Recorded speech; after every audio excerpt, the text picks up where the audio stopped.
Well, it feels like only yesterday that the Overwatch League returned for its 4th season in 2021, but after this past weekend we've now already seen a quarter of each team's regular season matches, and following the knockouts on Sunday, we now know the final 4 teams, the 2 from the East and the 2 from the West who have qualified themselves for the Mayhem tournament that's taking place over the coming few days. Today then, I thought I'd give you all some quick thoughts and opinions on the teams that have made the May Melee, as well as my predictions for the tournament as a whole. Let's start in the East region, whose 2 May Melee qualifiers were the Shanghai Dragons and the Chengdu Hunters. For Chengdu, qualifying for this first tournament of the year following what has been an excellent start to the season for them is no doubt a great achievement. In past years the Hunters have always shown an ability to produce top performances, but up until now they've never been able to consistently perform at that high level. With RUI returning at the helm however, and also brilliant displays from rookies like Gargoyle and Monk, as well as more veteran players like Leave, Jinmu and Elsa, Chengdu have definitely started the season on the front foot. And crucially, have found success running more meta compositions while still keeping their traditional Chengdu flair. Their only loss came at the hands of the 4-0 Philly Fusion, and ultimately they bounced back perfectly with a more important and clinical victory over Seoul that earned them this spot at the May Melee. They're the team I'm most curious about heading into this weekend though, as I'm not entirely convinced about how they'll match up against the toughest competition here. Sure, they beat Shanghai easily, but after seeing the Dragons last week against the Fusion, you can hardly say that their showing against Chengdu was them at their best, and the only other top opponent the Hunters have faced, Philly, soundly defeated them. There's also the fascinating question of style, with the APEC teams and NA sides leaning towards slightly different approaches, and with Chengdu especially, their ability to run Pharah compositions effectively could prove to be a key factor in whether or not they find success at the May Melee. Shanghai meanwhile, following their surprising but very impressive victory over Philadelphia, also booked their spot at the May Melee. Now the first 3 weeks of the season have been anything but plain sailing for the Dragons, who stumbled out the gates with a disappointing loss to the Hunters. And last week they had another major scare against the Spark, who competitively forced them to 5 maps. As I suggested with Chengdu though, ultimately the eventual qualifier match for the May Melee itself was the most important series they would play. And on Sunday, Shanghai turned up when it was all on the line, putting in their best performance of the season so far with that incredible close win over the previously unbeaten Fusion, with players like Lip, Void and Izzyaki in particular really stepping up. In the end, despite the inconsistencies in their recent displays, the Dragons have still generally found ways to win, and I think their advantage of tournament experience compared to the other 3 teams here could prove to be a crucial factor over the coming days. Still though, like Florida, they have that boom or bust potential to their game, and their players and fans alike will be hoping that displays like the one they produced against Philly can be replicated this weekend as Shanghai looks to continue their 2020 dominance into this season. Now we turn our attention to the West region, where it was unexpectedly the Florida Mayhem and the Dallas Fuel that qualified for the May Melee tournament. Let's start with Florida, who like Shanghai have been a bit of a rollercoaster so far this season. With a 3-1 regular season record, you would think that their opening 4 games of the season have gone really well.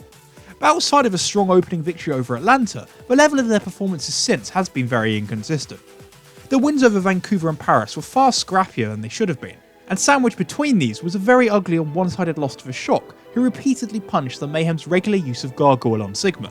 Indeed, this large use of Sigma was notable compared to how other teams were playing Rush, and it didn't help either that their new recruit OGE was also very volatile with his main tank displays, sometimes showing his high ceiling that has been promised over previous years, but other times also feeding to a level that would make Gesture proud. This all seemed to change however last Sunday, with many of these areas being clearly addressed in their dominant win over Toronto, with all them besting the previously undefeated Justice to claim their spot at this tournament. Whilst the team still used Sigma, it wasn't nearly as forced, rather more situationally used, with a greater use of Diva also being deployed, leading to much greater success when playing both of these heroes.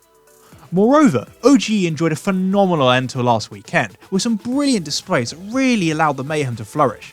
And it should also be noted this was in coordination to consistently strong displays from the DPS line of Yaki and BQB, as well as outstanding play from Gangnam Jin, who has in my opinion been the real MVP of this Florida lineup. Now if they can keep to this level of play, then the Mayhem could pose a real threat to the other sides at the May Melee, but that question of consistency will be key, otherwise it could very quickly become exposed and suffer an early exit.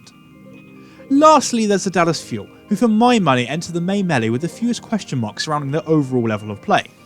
Yes, they were the 6th seed on the NA side of things, having gone 2-2 in their regular season matches, and were just one team fight against Boston, away from almost missing the May Melee altogether.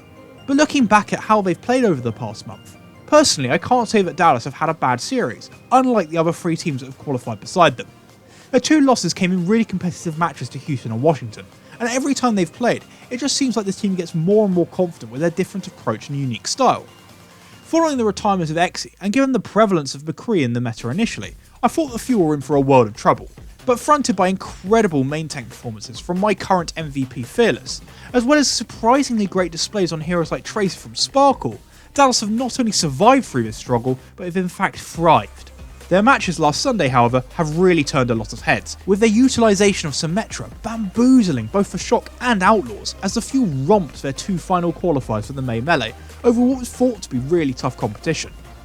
Clearly no team was prepared for this strategy, and after only a week it will be fascinating to see whether the other 3 May Melee participants are prepared to counter it. That said, even if they are, Dallas have already shown a consistent ability to compete with any opponent they face on a number of different compositions now. Consequently, I think that a lot of people have them quietly coming into the May Melee as the favourites amongst these 4 teams. But what about my predictions for how this all pans out? I can tell you that I've changed my mind numerous times now, and even though I finally settled on a bracket that I'll be showing you shortly, I couldn't say that I'm hugely confident in it. So, for the opening matches, I've gone for the Shanghai Dragons beating the Florida Mayhem 3-1, whilst the Dallas Fuel overcome the Chengdu Hunters 3-1 as well. I just have more confidence in the level of Shanghai compared to Florida, but to be honest this pick is a bit of a lottery given both teams' recent inconsistency. As for the other series, on paper it could be the most entertaining match of the week, with both teams exhibiting rather unique playstyles. In the end though, my gut says momentum is with Dallas, as well as their recent performances, which is why I've gone for them over Chengdu. From then on, I will admit it's more of a gut feeling than anything else, and I will be more accurately predicting each match as it comes a couple of hours before they actually start. As you can see though, I've decided to go with the Dallas Fuel as my overall pick to win it all, probably meaning they get eliminated first. I just love how they're playing at the moment, and as I'm sure many of you noticed in my previews, I just don't think they have the baggage that the other 3 teams currently carry. Of course, all it takes is for someone to figure out a counter to their comps, or for a player like Fearless to have a bad game. But right now I think that's less than 50% likely. So as I say, I'm going to go with my gut here and say that the Dallas Fuel cycle of misery will come to an end, with Shanghai in 2nd, Chengdu 3rd, and Florida in 4th. But on that note, we've reached the end of my quick Overwatch League 2021 May Melee preview and predictions. These are just my thoughts and opinions though, and I'd love to hear your own predictions down in the comments below. Who do you think is going to be winning the May Melee this time round? But if you've enjoyed the video, please be sure to leave a like and subscribe, and don't forget to follow me on Twitter or Discord if you haven't already. Until next time though, I want to say a big thank you for watching, and I hope you enjoy the rest of your day.